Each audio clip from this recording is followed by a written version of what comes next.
ओम नमो भगवते वासुदेवाय। ओम नमो भगवते वासुदेवाय। ओम नमो भगवते वासुदेवाय। नारायणं नमस्कृत्य नरं चैव नरोत्तमं देवीं सरस्वती व्यासं ततो जयमुदीरयेत्। नष्टप्रायेषु अभद्रेषु नित्यं भागवत सेवया भगवती उत्तमा श्लोके भक्तिर्भवति नैष्टिकी। ओम अज्ञानतिमिरान्धस्य ज्ञानजनशलाकया चक्षुर्मीलितं येन तस्मै श्रीगुरुवे नमः। श्रीचैतन्यमनोभीष्टं स्थापितं येन भूतले स्वयं रूपः कदा मह्यं ददाति स्वपदान्तिकम्। वन्देऽहं श्रीगुरु श्रीयुतापदकमलं श्रीगुरून् वैष्णवांश्च श्रीरूपं सागरजातं सहगण रघुनाथान्वितं तं सजीवं साद्वैतं सावधूतं परिजनसहितं कृष्ण चैतन्य देवं श्री राधा कृष्ण पादान् सहगण ललिता श्री विशाखान्वितांश्च। हे कृष्ण करुणा सिंधु दीन बंधु जगतपते गोपेश गोपिका कांता राधा कांत नमोस्तुते। तप्त कांचन गौरांगी राधे वृंदावनेश्वरी वृषभानुसुते देवी प्रणमामि हरिप्रिये। वाञ्छाकल्पतरुभ्यश्च कृपा सिन्धुभ्य एव च पतितानां पावनेभ्यो वैष्णवेभ्यो नमो नमः। जय श्री कृष्ण चैतन्य प्रभु नित्यानंद श्री अद्वैत गदाधर शिवास आदि गौर भक्त वृंदा। हरे कृष्णा कृष्ण कृष्णा हरे हरे हरे रामा राम राम हरे हरे। हरे कृष्णा कृष्ण कृष्णा हरे हरे हरे रामा राम राम हरे हरे। हरे कृष्णा कृष्ण कृष्णा हरे हरे हरे रामा राम राम हरे हरे।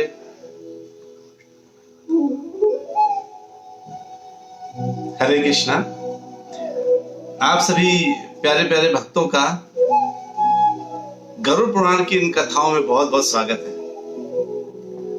हम लोग अभी आजकल गरुड़ पुराण सुन रहे हैं। गरुड़ पुराण का मतलब एक जीव जो नाना प्रकार के तरीकों से जीता है और क्या क्या करता है अपने जीवन काल में, उसकी वजह से उसको क्या क्या गति प्राप्त होती है, हम वो सुनने जा रहे हैं। ठीक है, तो आज हम जिन्होंने पीछे अगर छूट गया हो जिनका, वो कृपया पीछे देख लें। तो हम बस इतना बोलेंगे आज के दिन कि पीछे का यही कंटेंट था कि अभी जीव कहां तक पहुंचा है। तो जीव कहां तक पहुंचा है? अभी जीव पहुंचा है यमपुरी के द्वार तक। ठीक है, वहां तक पहुंच चुका है। अब जब वहां पहुंचता है यमलोक में, तो क्या होता है उसके साथ? यमलोक में पहुंचता है तो क्या देखता है? एक बड़ा सा ऑफिस, यानी 44 योजन का ऑफिस है। किनका 44 योजन का ऑफिस है? यमराज का, है ना। उनका 44 योजन का ऑफिस है। अपना ऑफिस कितना बड़ा होता है? छोटा सा ऑफिस होता है। उनका घर तो और बड़ा है, जो भवन है यमराज का, भवन और बड़ा है, अपना घर, है ना। चित्रगुप्त का घर भी बहुत बड़ा है। चित्रगुप्त का घर, उसको कहते हैं चित्रगुप्त का मंदिर बोलते हैं। हम सुनेंगे यमपुरी कैसा है पूरा, हम पूरा सुनेंगे। लेकिन अभी जरा हम जीव के, अभी किसके तरफ से आ रहे हैं? पापी जीव की तरफ से सोच रहे हैं कि क्या है ये, है ना। मतलब वो कैसा देख पा रहा है, उसके साथ क्या हो रहा है। फिर हम सुनेंगे यमपुरी के बारे में कि कैसा आपको लगेगा। अरे ये तो स्वर्ग से भी ज्यादा अच्छा है। यमपुरी आपको स्वर्ग से भी ज्यादा अच्छा लगेगा सुनने में। लेकिन वहां पापियों के साथ क्या होता है सोचिए। जैसे अपनी धरती में, विश्व में कितने जेल है। जो जेल है एक्चुअली में, वो जेल क्या है? वो जेल एक प्रकार से नरक ही तो है। उनसे पूछिए, जो जेल में जाते हैं उनको क्या है? एक बंधन में बंधे रहते हैं। पुलिस वाले जब चाहे तब आके डंडा मार देते हैं, जब चाहे तब जगा देते हैं, जब चाहे तो उठा के चलो अब तुम्हारी अब यहाँ जाने की बारी, चलो तुम ये करोगे। तो पूरे बंधन में रहते हैं। तो अलग अलग जो है सजाएं होती हैं। कहते हैं सबसे बड़ा सजा काला पानी के सजा है कुछ, है ना। ऐसे ऐसे अलग अलग प्रकार के जेल है यहाँ पर। तो नाना प्रकार के ऐसे नरक भी हैं। आज आपको ये भी पता चलेगा टोटल नरक कितने हैं, उसमें से मुख्य नरक कितने हैं, जीव अभी कहाँ गिरने वाला है, ये सब आज पता चलने वाला है। ठीक है। और आज ये भी पता चलेगा कि कौन सा पाप करके जीव कौन से नरक में जाता है, ये भी पता चलेगा। तो फिर अपना अपना जो धोखे से हो रहे हो पाप वगैरह, उनकी लिस्ट बना लीजिएगा, उनको हट जाएंगे हम लोग। ठीक है। तो जो है क्या देखता है, जीव 44 योजन का ऑफिस में है, और वहां पर जब पहुंचता है तो गरुड़ जी पूछते हैं। अब गरुड़ जी क्या पूछते हैं भगवान से, कहते हैं यम मार्ग मतिक्रम्य गत्वा पापी यमालय। यमालय मतलब यम के आलय, यानी यमपुरी में पहुंच चुके हैं। वहां जाकर के यम मार्ग से जब आप पहुंचा तो क्या मिला, कहते कीदृशीम यातना भुंगते तन्मे कथय केशवा। हे केशव, वो कौन कौन सी यातनाओं को सहते हैं। जब वहां जाके जो है यमपुरी में पहुंचते हैं तो उसके आगे क्या घटना होती है, मैं ये भी सुनना चाहता हूं। अब वो जो है सोचे क्यों सुनना चाह रहे हैं गरुड़ जी, इसलिए सुनना चाह रहे हैं ताकि वो पहले से सतर्क हो जाएं। अगर आपको कोई बता दे कि देखो अभी मुंबई मत जाना, मुंबई में इस समय बहुत ज्यादा बाढ़ आ रही है, और बहुत ज्यादा बाढ़ है, वहां पे बहुत तूफान है, वहां बहुत ज्यादा ये जो है इस समय कोरोना फैला हुआ है, अभी वहां मत जाना। आपने सुन लिया और समझ लिया और नहीं गए तो बच गए, सुन लिया लेकिन समझा नहीं और चले गए तो फंस गए, है ना। ये है। तो वैसे ही गरुड़ जी सुनना चाह रहे हैं, अच्छा बताइए जरा वहां पे क्या क्या होगा। तो बोल रहे हैं कि हे केशव, यम मार्ग की यात्रा तो पूरी कर ली जीव ने, यमपुरी पहुंच भी गया है। अब जरा वहां जाके पापी जो जीव है वो और कौन कौन सी यातनाओं को भोगता है, थोड़ा ये बताइए। तो पहले हम आपको पूरा बता देंगे, डरा देंगे, उसके बाद इसका सोल्यूशन बताएंगे। तो सोल्यूशन सुनने के लिए बिल्कुल तैयार रहिएगा, चिंता मत करिएगा। आप कहेंगे मैंने अभी तक ये पाप कर दिया होगा, वो पाप कर दिया होगा, टेंशन मत लीजिएगा, सोल्यूशन भी अपने हाथ में, टेंशन बिल्कुल नहीं। ठीक है। तो भगवान कहते हैं उनको कि जो यम के दूत हैं, जो सबसे पहले, अब यम दूत जो पहले तो जीव को लेकर के आए हैं यमपुरी के दरवाजे तक, अब वो जाकर के इंफॉर्मेशन देते। देखिए कितना बढ़िया प्रोटोकॉल है वहां का। जैसे यहाँ का प्रोटोकॉल होता है ना, जैसे चपरासी आगे पेपर लेके आगे देता है साहब को, वैसे यमदूत जो बिल्कुल भयंकर काले काले दिखने वाले थे, उनका काम यहीं तक था रोल। जो रास्ते पर पीटते हुए आए, अपना पूरा हाथ साफ करते हुए आए, उनका रोल यहीं तक था। ये केवल एक जीव नहीं, करोड़ों की मात्रा में जीव आए हैं ना, बहुत से जीव आ रहे हैं ना डेली में। तो सब जीव समझ लीजिए पहुंच रहे हैं, और सब लोग जो दो यमदूत सबके लिए साइन है। आप कहेंगे कितनी संख्या में यमदूत है, अरे छोटा जगह थोड़ी ना है, बहुत बड़ी जगह है। आध्यात्मिक जगह 75% है, भौतिक जगह केवल 25% है। इस 25% को संभालने के लिए 75% लोग हैं। टेंशन मत लीजिए, बहुत यमदूत है बहुत यमदूत है, बहुत गेट कीपर है, बहुत से लोग, श्रावणियां बहुत है, अनगिनत है। इसलिए कोई टेंशन वाली बात नहीं, एक आदमी कितना मैनेज कर रहा होगा।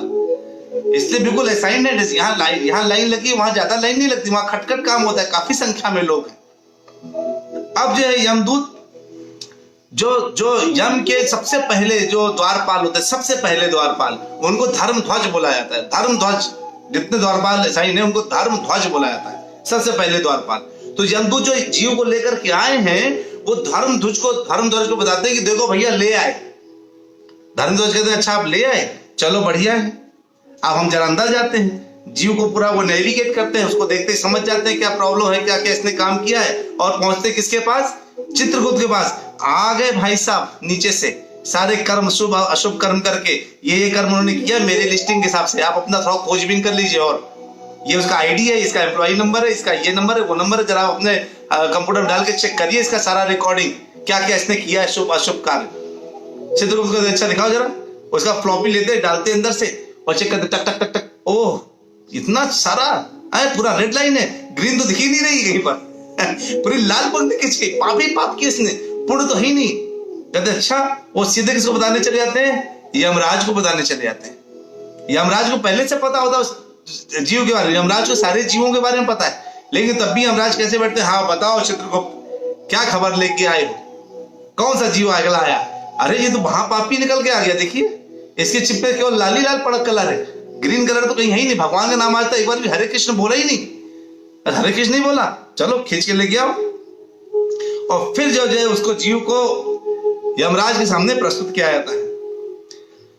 अब यमराज को पता है, लेकिन वो किससे पूछते हैं? चित्रगुप्त से। और चित्रगुप्त को भी पता है, लेकिन वो किससे पूछते हैं? श्रावणों से। श्रावण, इसलिए श्रावण और श्रावणियां वहां असाइन की गई। तो श्रावण कौन है? ब्रह्मा के पुत्र हैं। इनका नाम श्रावण क्यों है? ये वहां से बैठ करके यहाँ का सुन लेते कि ओमकारेश्वर क्या बोल रहा है। अच्छा, मतलब अजय कुमार प्रभु ने आज ये काम किया है। चलो नोट कर लो इनका, नोट इट डाउन। श्रावण को पता रहता है। अच्छा, शशि बाला माता जी, नीलम माता जी ने आज ये बढ़िया बात आज कथा सुनी, नोट कर लो, इनका ग्रीन लाइन में जाना है ना? तो पूरा पूरा वो नोट कर लेते हैं और नोट करके श्रावण बड़े दूर से सुन लेते हैं और समझ लेते हैं कि वो उससे लिप से ही समझ लेते हैं, पता चल गया हाँ ये बोला गया है। तो कोई सोचे मैं कमरे के अंदर बंद होकर के जो है कोई पाप कर लूं, अरे उनको उतना दूर का भी दिखाई दे जाता है, सुनाई दे जाता है, कमरे के अंदर बंद का भी सुनाई दे जाता है। ये वो ब्रह्मा के पुत्र हैं और जो उनको हर जगह विचरण का पूरा छूट है, वो पृथ्वी लोक में विचरण करते हैं। तो आप सोचेंगे एक आदमी कहां तक विचरण करेगा? नहीं, हजारों की संख्या में, करोड़ों की संख्या में श्रावण और उनकी पत्नियां श्रावणियां जो लेडीज को देखती हैं और उनकी सब सारी हरकतों को देखती हैं, क्या जो लेडीज है वो क्या कर रही हैं। तो इसलिए उनके जैसे यहाँ पे होता ना, माताएं इस लाइन में, प्रभु जी इस लाइन में, वैसे आता था जितने पापी हैं वो यहाँ पे और जितनी पापनियां हैं वो यहाँ पर आ जाए यानी स्त्री जीव। ठीक है, ऐसे करके जो है उनका तो चित्र को तुमसे सुनते हैं। अब जो है लोग सोचते हैं कि हम जो है छिप करके कोई पाप कर्म कर लेंगे, कैसे पता चलेगा? अब देखो किसी ने देखा नहीं हमको, है ना? लोग ये सोचते हैं देखो किसी ने हमको देखा नहीं। अच्छा, किसी ने नहीं देखा तो भगवान ने इसीलिए किनको किनको असाइन किया पता है? आपके घर में अगर सूरज की एक किरण भी आ रही है या किरण नहीं भी आ रही, उनकी वजह से कमरे में प्रकाश है, तो कहते हैं सूर्य देवता देख लेते हैं आपके पाप को। सूर्य के प्रकाश, चलो हम समझिए सूर्य के प्रकाश में नहीं करेंगे तो रात में करते हैं पाप, पता है? अच्छा, चंद्रमा इसीलिए साइन किए गए और चंद्रमा का प्रकाश अगर पड़ रहा है तो भी चंद्रमा साइन कर लेते हैं। अच्छा, हम घर के दरवाजे खिड़की संबंध कर देते, तब वायुदेव आए थे सामने, वायुदेव आपको नोट कर लेते। आप कहां से बचेंगे? सांस लेना है तो वायु तो रहना ही पड़ेगा। खिड़की बंद करके आप चंद्रमा से दूर जा सकते हैं, सूर्य से दूर जा सकते हैं, लेकिन वायु से दूर नहीं जा सकते। वायु कहते हैं अच्छा है, चलो मेरा रोल शुरू होता है, सूर्यदेव का थोड़ा रोल अभी कम हो गया, मेरा रोल आ गया। वायु देवता आ जाते हैं, अग्नि देवता आ जाते हैं, आकाश के नीचे करते तो आकाश सामने गवाही देता है, भूमि के ऊपर करेंगे तो भूमि गवाही देगा कहा जमीन करेंगे ना तो भूमि गवाही देती है ना? और जल, हृदय, यम, दिन रात, दिन और रात भी गवाही देते हैं। हाँ, इससे रात में काम किया था, है ना? दोनों संध्याएं, मतलब दोनों संध्याएं का मतलब क्या हुआ? एक शाम को डूबते एक सुबह उगते वक्त, दोनों को संध्या बोल सकते हैं। तो ये जो है मनुष्य के, ये सब लोग वृत्तांत को नोट डाउन करते हैं। कितना बड़ा साइंस है सोचिए, एक जीव के पीछे। और सबसे खास बात क्या, परमात्मा अंदर बैठे डायरी पेन लेकर के, हर जीव के अंदर परमात्मा लेके बैठे एक डायरी। जो ये लोग मिस कर देते वो मिस नहीं करते, वो कहते चलो भाई ये पॉइंटेड नोटेड डाउन हो गया। कहां तक बचेंगे? इससे अच्छा पाप ही ना करें तो क्या होगा? कितना आसान हो जाएगा। तो अभी मैं आपको वो पापों की लिस्ट बताऊंगा जिसकी वजह से कहां लोग जाते हैं, तो बिल्कुल ध्यान से सुनिएगा, बहुत अच्छी लिस्ट है। नाना प्रकार के पाप तो हम लोग करते नहीं वैष्णव, लेकिन कुछ हो जाते हैं तो वो भी ना करें, और जो लोग कर रहे हैं उनको भी ज्ञान दे दे, सोचिए कितना बढ़िया हो जाएगा, है कि नहीं? तो कहते हैं अब वो जो पापी को, यम जीव को यम के पास लेके जाते हैं, तो जब वो यम को देखते हैं तो उनके हाथ पैर ऐसे कांपने लगते हैं, जो उनको यातना शरीर दिया जाता है। क्यों? यमराज 3 योजन लंबे हैं, तभी उनके जो यम के जो घर है ना वो 20 योजन लंबा ऊंचाई घर है उनका जैसे हम लोग 6-6 फीट के हैं, मान लो 5-5 फीट के, तो हमारा घर जो है 10 फीट का होता है ना, वैसे यमदेव जो है 3 योजन लंबे, उनका घर 20 ऊंचा, उनका घर की छत है ना, भवन की छत, वो 20 योजन ऊंची, तो 3 योजन ऊंचे हैं।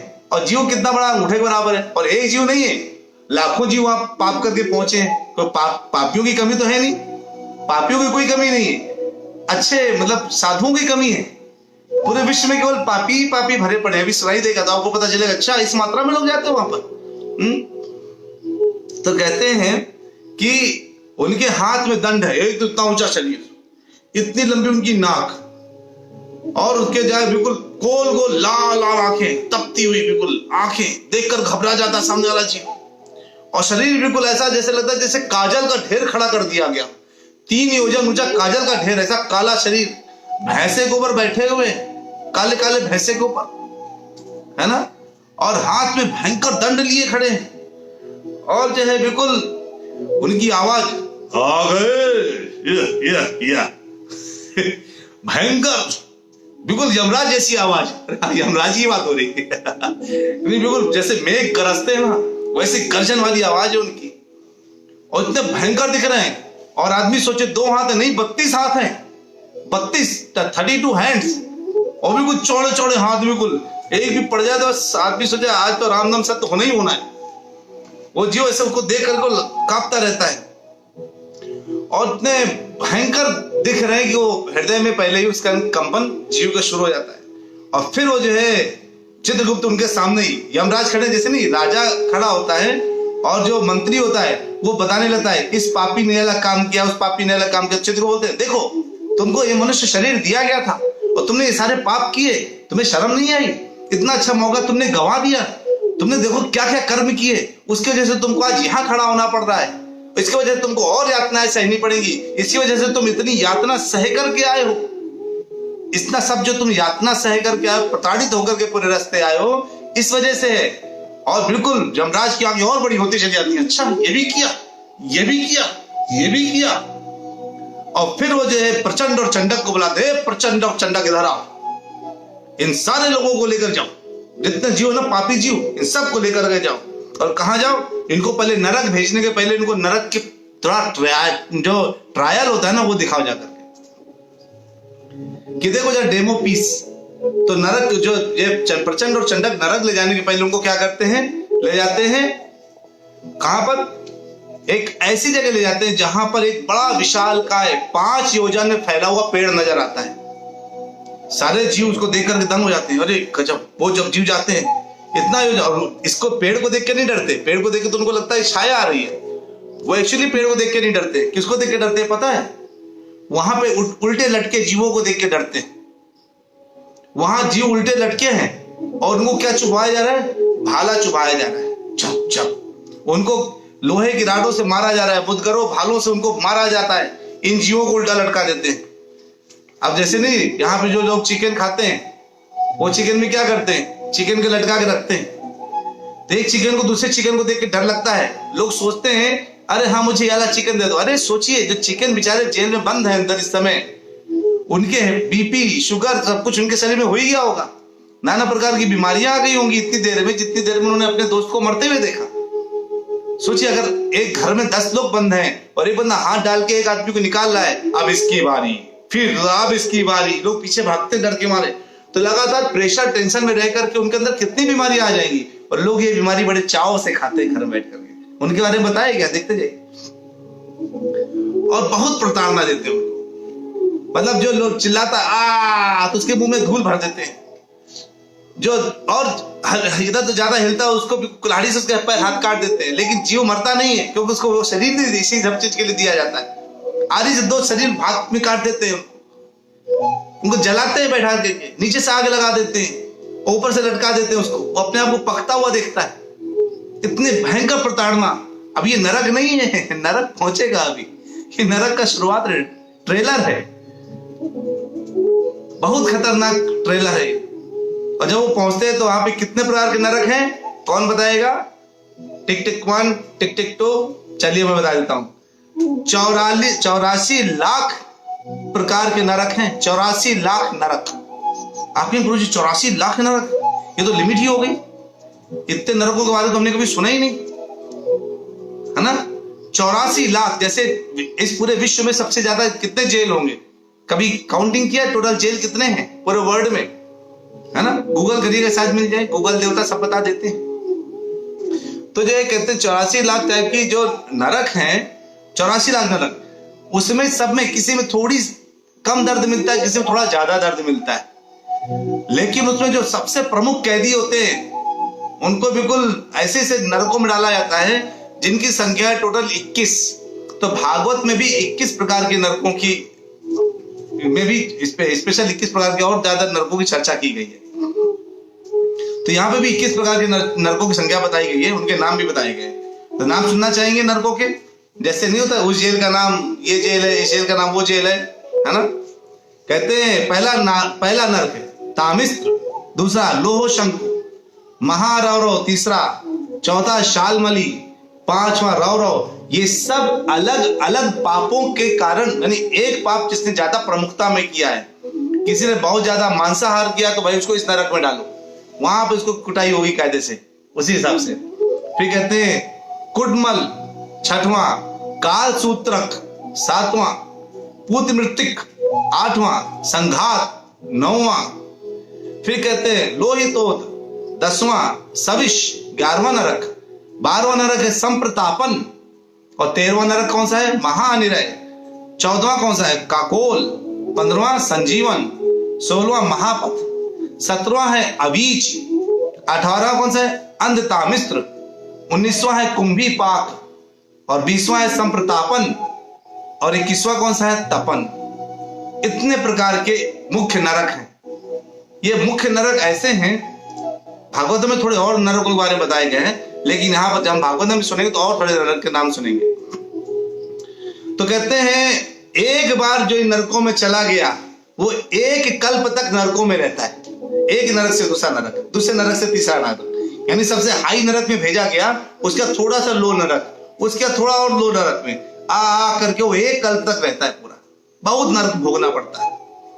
और कुछ लोग जल्दी मुक्ति मिल जाती है, वो बताएंगे किनको जल्दी मुक्ति मिलती है, वो ही हम आपको बताने वाले।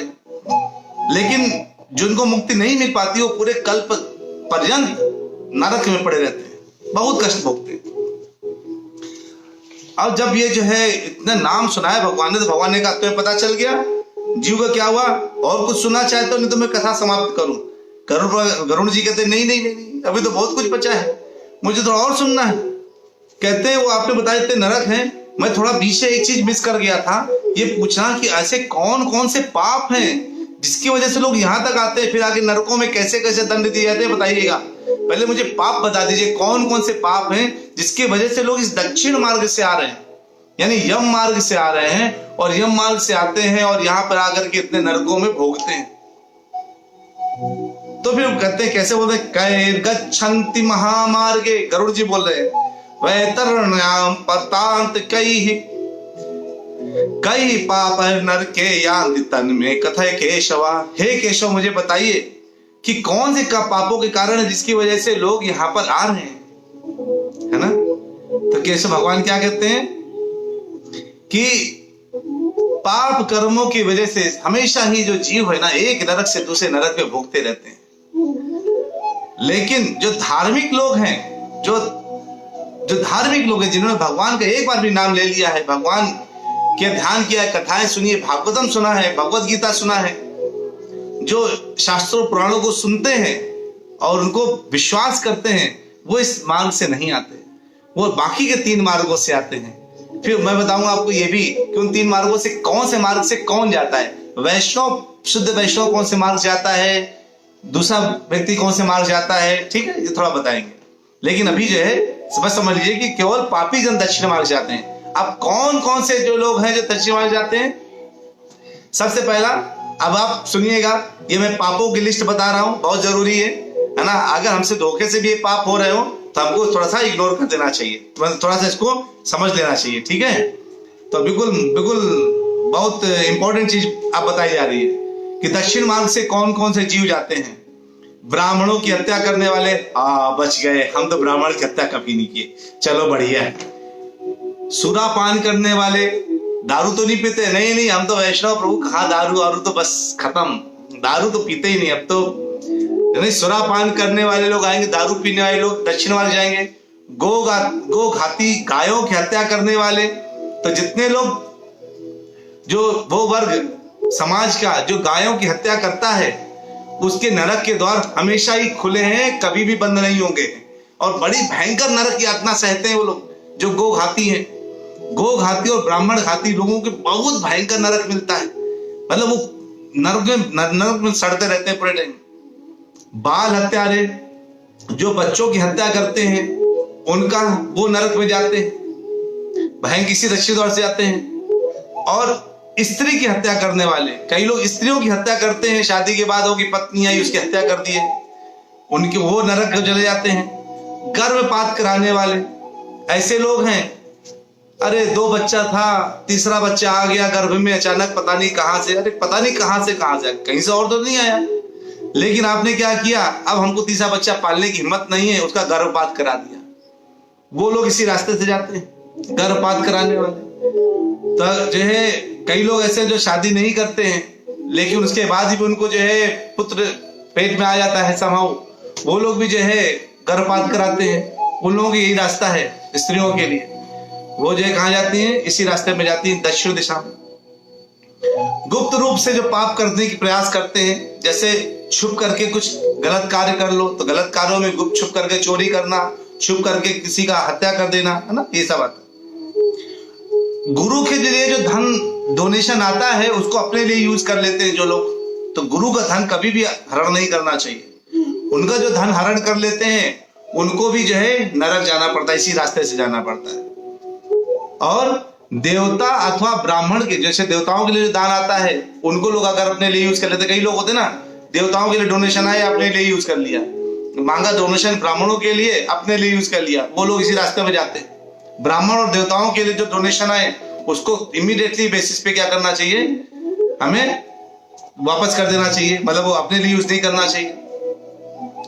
और जो जबरदस्ती स्त्री का जो द्रव्य है, पैसा है, उसको खींच लेते हैं, स्त्रियों का पैसा खींच लेते हैं, जो बच्चों का पैसा खींच लेते हैं अपने लिए जबरदस्ती, उनका जो पैसे किसी से, अरे आज थोड़ा सा 1 लाख रुपए दे दो, हम तुम्हें कल वापस कर देंगे, 3 दिन में वापस कर देंगे, वो 3 दिन कभी नहीं आता और वो मर जाते हैं। वो लोग इसी रास्ते जाते हैं। तो कर्ज लेकर के वापस ना करने वाले लोग, वापस करने की इच्छा भी नहीं रखने वाले, कई बार तो इच्छा है लेकिन पैसा नहीं है, उसकी पहले ही मृत्यु हो गई तो उसका सोल्यूशन है, लेकिन इच्छा ही नहीं रहता, अरे हम तो वापस नहीं करेंगे, वो मांगता रहने दो, कोई दिक्कत नहीं, क्या कर लेगा। ऐसे लोग भी नरक में जाते हैं। नोट करते रहिएगा, कोई अगर गलत पॉइंट आपके लिए आ जाए तो उसको बिल्कुल पकड़ के बैठा देना है कि तुरंत विश्वासघात करने वाले दोस्त को बुलाया एक जगह और दारू पिलाकर उसको मार डाला, या दोस्त को बुला के दारू पिलाकर उससे खींच लिया, पैसे खींच लिए, या उसको फंसा दिया, ये विश्वासघात करने वाले, किसी के साथ, दोस्त के साथ, भाई के साथ, पत्नी के साथ, किसी के साथ विश्वासघात करने वाले, विष का अन्न देकर के मार डालने वाले लोग।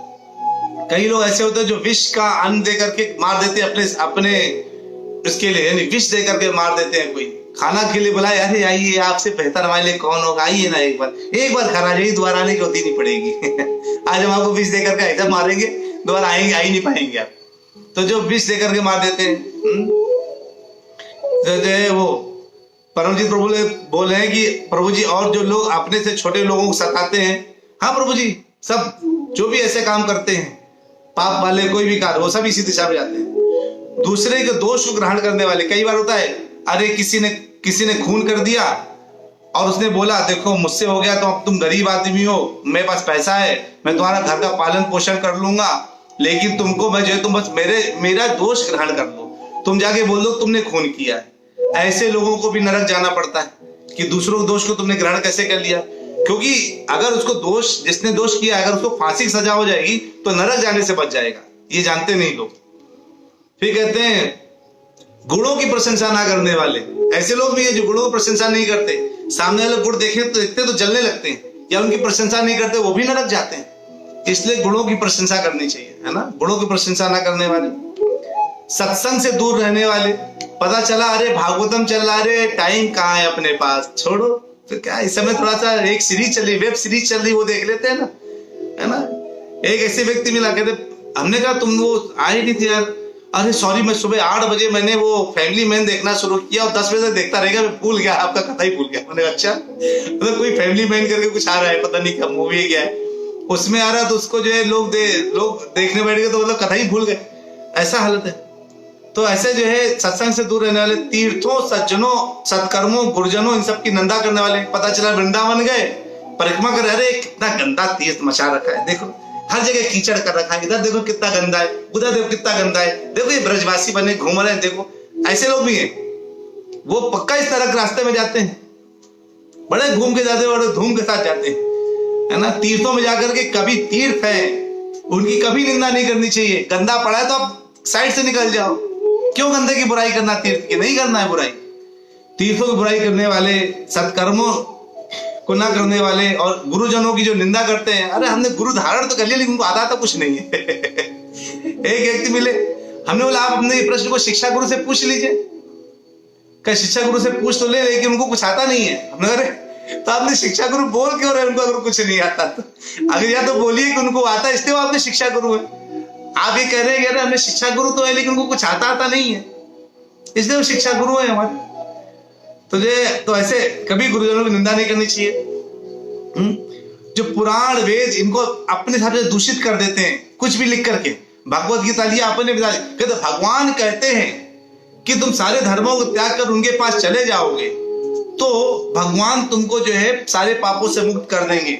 लेकिन मेरे अनुसार ये जो भगवान है ये केवल एक भाव है, भगवान नाम का कोई चीज नहीं होता। भगवान यहाँ पे भाव है, ऐसे ऐसे को लोग दूषित करते हैं। ये जो 5 पांडव, ये 5 इंद्रियां हैं, कोई असली में युद्ध नहीं हुआ था, मतलब ऐसे ऐसे करके दूषित करते शास्त्रों को। वो लोग पक्का ही नरक जाते हैं, क्योंकि वो खुद तो डूबेंगे सनम, तुमको भी ले डूबेंगे वाला केस है यहाँ पर। हम तो डूब ही रहे, तुमको भी लेके डूबेंगे हम यहाँ पर, है ना।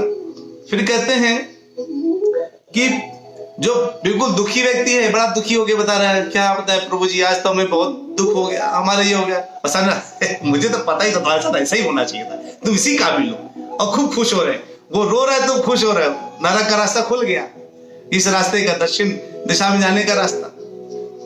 और कोई बड़ा खुश हो रहा है, आपको ईर्ष्या हो रही है, खुश क्या, मेरे रहते खुश कैसे रह सकता है। जाके उसके कान में, जानते हो तुम खुश तो हो लेकिन पड़ोसी तुम्हारे बारे में ऐसा बोल रहा था, पता है तुमको, वो दुखी हो गया। ऐसे दुख देने वाले, नहीं खुश व्यक्ति को दुख देने वाले ऐसे भी लोग बड़े हैं। किसी की खुशी, तुम्हारी खुशी तो ऐसा ही है, लेकिन जब तुम कार लेके आओ तुम्हारी कार में थोड़ा ये प्रॉब्लम है।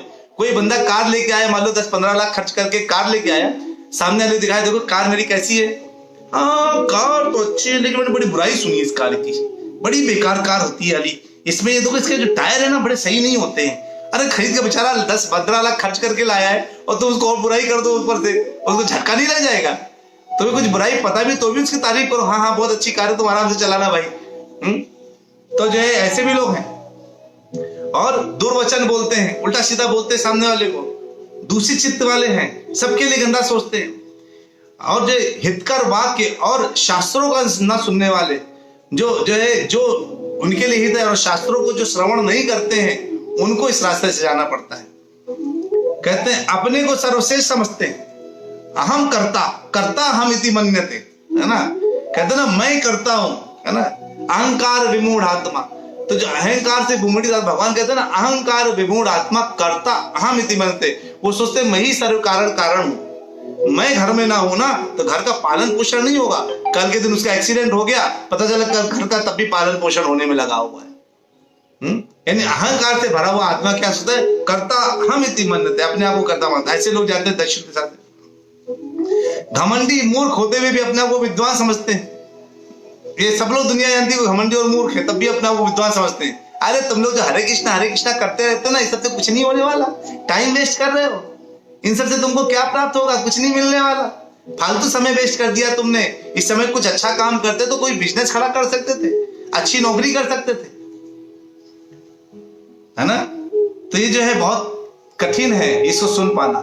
जो ये है ना, सब लोग किसी ना किसी चीज में लगे हैं, उनको लगता है मैं सुनूंगा तो मुझे पता चल जाएगा, और उसके बाद करूंगा तो मुझे दुख हो जाएगा। इसलिए सबके बस का नहीं है सुनना कि पाप, कौन से पाप से नरक मिलता है, कौन से रास्ते जाना है। आप लोग सुन रहे हैं, मतलब आप लोग बहुत धैर्यशाली व्यक्ति हैं, बहुत महान है, आप लोग बहुत महान जीव है। फिर उन्होंने पूछा था कि कौन सा जो है पाप कर्म ऐसे हैं जिससे व्यक्ति वैतरणी नदी में गिर जाता है जाकर के। एक तो होता है इस रास्ते में जा रहा है, फिर वैतरणी नदी से बच भी सकता है, लेकिन वैतरणी नदी में भी गिर जाता है। ये मैंने बताया था ना वैतरणी नदी क्या है। तो इसलिए जिसने नहीं सुना था वो पीछे की थोड़ी क्लासेस सुन ले, 1-2 क्लासेस फेसबुक में सारे हैं पीछे की रिकॉर्डिंग, उनको मिल जाएगा। तो कहते हैं वैतरणी नदी कौन कौन गिर जाता है जाकर के, जिसने माता पिता गुरु आचार्य और पूर्व जनों को कभी अपमानित किया है या अपमानित करता रहता है। यानी अपने माता को, पिता को, गुरुजन को, आचार्यों को, पूज्य जनों को जो है कभी भी जो है क्या नहीं करना चाहिए, अपमानित नहीं करना चाहिए। इनको अपमानित करते ही क्या होता है, व्यक्ति कहां गिर जाता है, बिल्कुल जमीन में गिर जाता है, बिल्कुल गिर जाता है, नदी, वैतरणी नदी में गिर जाता है। और जो पुरुष ऐसा होता है, उसकी पत्नी या कोई स्त्री जो पतिव्रता है, जो बहुत पवित्र है और सचरित्र है, उत्तम कुल में जन्मी है और आपके घर में आ गई, लेकिन आपने उसका त्याग कर दिया, किस लिए, किसी भी वजह से, शंका की वजह से, द्वेष की वजह से, किसी वजह से उसका त्याग कर दिया गया, तो वो जो व्यक्ति को कहा जाना पड़ता है, वैतरणी नदी में गिरना पड़ता है। और जो यमदूत है ना, यम कहते हैं इसको फिर से वैतरणी नदी में गिरा दो जाकर के, तो वो पूरा पार कर गया, नरक जाने के पहले फिर से वैतरणी नदी गिरा देते हैं, क्योंकि वैतरणी भी एक नरक के अंदर आती है। कहते हैं कई बार क्या होता है, ब्राह्मण को बोलते हैं आप एक बार हमारे घर में पूजा करा दीजिए, आप जो मांगेंगे देंगे। ब्राह्मण आए, पूजा कराए, अच्छा दे दीजिए, 11,000 रुपए दे दीजिए। 11,000? वो तो 2100 मांग रहा था, आप 11,000 मांग रहे हो। वचन दे करके ब्राह्मणों को ना दान देना, ये भी वैतरणी नदी में गिरा देता है। इसलिए उतना ही बोलिए ब्राह्मणों से, ये केवल सावधानी, कहते ना सावधानी ही बचाओ है ना। ये सावधानी अगर आपको पता है, जानकारी ही बचाओ है, जानकारी है तो आप बच जाएंगे। ब्राह्मणों को उतना ही कमिट करिए जितना आप दे सकते हैं। कई बार हमको जो है बुला लेते भी, कहते मेरे पास तो नहीं पैसा है साहब, मेरे पास नहीं है। वचन दे करके मुकुर जाने वाले बंदे को भी जो है क्या मिल जाता है, इससे गिरना पड़ता है। बस 2-4 मिनट में और मैं जो बाकी पाप वाली लिस्ट है वो बता देता हूँ थोड़ा सा, इसी का वैतरणी वाला। बाकी आगे करेंगे कि आगे जो शामनी वृक्ष का कष्ट है वो किनको मिलता है, और जो फिर उसके बाद जो नरक में पापी गिर करके गोल गोल घूमते हैं, वो कौन कौन से पापों करते हैं, ये हम लोग कल सुनेंगे, है ना। कहते हैं दान देने के बाद पश्चाताप करता है, अरे कहां से दान दे दिया, मेरे पास पैसा कम हो गया, है ना, जबरदस्ती दान देना पड़ गया। ऐसे जो पश्चाताप करते हैं उनको भी वैतरणी में गिरना पड़ता है।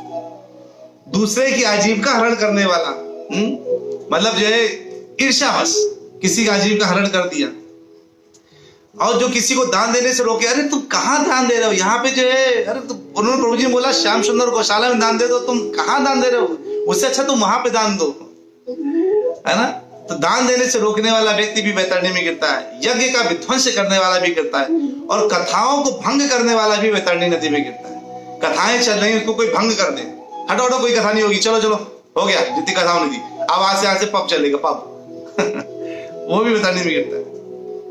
किसी के क्षेत्र की सीमाएं हैं उसको हरण कर ले, कोई कब्जा कर ले, और जो गायों के चरने वाली भूमि है उसको कोई जोत लेता है ना, अरे गाय क्या मरने दो, हमें जमीन चाहिए, वो जोत लेता है अपने अनाज के लिए।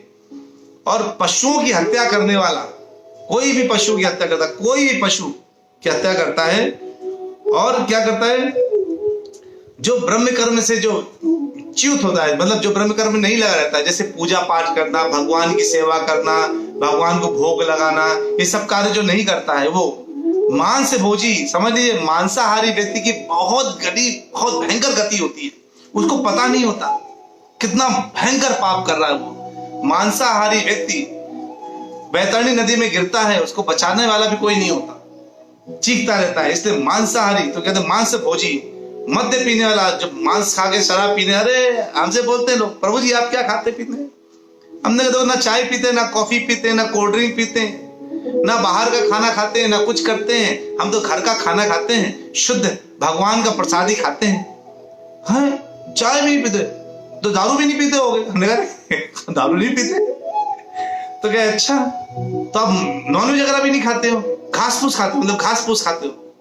हमने हाँ घास फूस खाते ताकि वैतरणी को पार कर जाए आराम से, तुम आराम से बिल्कुल नॉनवेज खाओ खूब मस्त, जो घास फूस नहीं है, और तुम वही कूद कूद के मरोगे बाद में जाकर।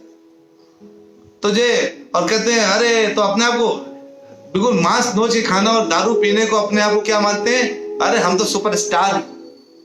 उनको पता नहीं उसके साथ क्या होने वाला है, और सबसे खास बात उनको बताओ ना तो भरोसा भी नहीं करते हैं, इतने ज्यादा माया से विमोहित होते हैं कि भरोसा भी नहीं करते, ट्रस्ट भी नहीं करते कि सच बोल रहे हैं। अरे शास्त्रों में किसी ने लिख दिया कला करके, आप हमको सुना रहे हो, हम महापरम ज्ञानी है परम ज्ञानी पीछे लिखा है, जो मूर्ख है और जो है अहंकार से भरा हुआ व्यक्ति है, वो अपने आप को परम विद्वान मानता है, वो भी जाके नरक में गिरता है, वो भी इसी मार्ग से आता है घसीटते हुए। अपना को एक बार बोल के देखिए उसको। फिर कहता है शास्त्र को ना सुनने और पढ़ने वाला, जो ना शास्त्र को सुनता है ना पढ़ता है, तो कम से कम एक चीज करना चाहिए, श्रवणम सबसे बढ़िया विधि है। बैठ के कुछ नहीं करना है, कान में केवल ईयरफोन लगा के सुनते रहना है ना। तो जो केवल शास्त्र को सुनना ही बहुत बड़ा। बलात्कार करने वाला व्यक्ति वैतरणी नदी में 100% गिरता है, और पराई स्त्री का अपहरण करने वाला व्यक्ति, ये जो है ना, ये सब वैतरणी नदी गिरते हैं। तो ये भी हमने सुना क्या कि वैतरणी नदी में जो गौ गिरता है उसको बचाने वाला बड़ा मुश्किल हो जाता है बचाना। तो अगर धोखे से इनमें से कोई पाप हो भी जाए, हो गए हैं मान लीजिए, और या तो आगे नहीं होने चाहिए। और आज के बाद हम इस कथा जब ये खत्म करेंगे, धीरे धीरे करके कथा खत्म की तरफ जाएगी, तो उस वक्त हम आपको सोल्यूशन भी देंगे हर चीज का, ठीक है, पूरा सोल्यूशन मिलेगा। लेकिन सोल्यूशन प्राप्त करके आज से ये शपथ लीजिए कि सुबह से रात तक में ऐसा पाप नहीं हो जो पाप हमें इतना नीचे गिरा दे कि हमको भगवान के रास्ते में कोई भी रोड़ा बन जाए। इसलिए जो है प्रभुपाद जी ने साफ साफ कहा है कि 4 चीजें नहीं करना है। सबको पता है ना 4 कौन कौन से नियम है? नॉनवेज नहीं खाना है, मांसाहार नहीं करना है, व्यभिचार नहीं करना है, और क्या नहीं, जुआ नहीं खेलना है, और शराब दारू सब नशा नहीं करना है ना, ये सब नहीं करना है, ठीक है। ये 4 चीजें से बचेंगे तो अपने आप को बचा सकते हैं। और क्या क्या करना है बताएंगे आगे, और बताएंगे कौन कौन से पाप कर्म खतरनाक होते हैं, और कौन कौन सी चीज वजह से कहाँ कहाँ व्यक्ति गिरता है, और जो थोड़ा बहुत साधु काम कर लेता है, जो श्रवण करता है, उनके साथ बढ़िया गति क्या होती है, कहाँ पहुंचने वाले, हम सब सुनने वाले हैं आगे, ठीक है। चलिए, बहुत बहुत धन्यवाद आप सभी लोगों का, सभी भक्तों का। आप सब बहुत उत्तम प्रकृति के लोग हैं, भक्त हैं, आप लोग बहुत ध्यान से सुनते हैं। आप सबको बहुत बहुत नमन है मेरा। वांछा कल्पतरुभ्यश्च कृपा सिंधुभ्य एव च पतितानां पावनेभ्यो वैष्णवेभ्यो नमो नमः। जो भी प्रश्न हो आप लिख दीजिएगा, और जो है उस प्रश्न को जो है आप लिखिए, हम उसका उत्तर देने की कोशिश करेंगे, ठीक है। जो हरे कृष्ण महामंत्र के साथ अलविराम लेते हैं। हरे कृष्णा कृष्ण कृष्ण हरे हरे, हरे राम राम राम हरे हरे। हरि बोल, हरे कृष्ण।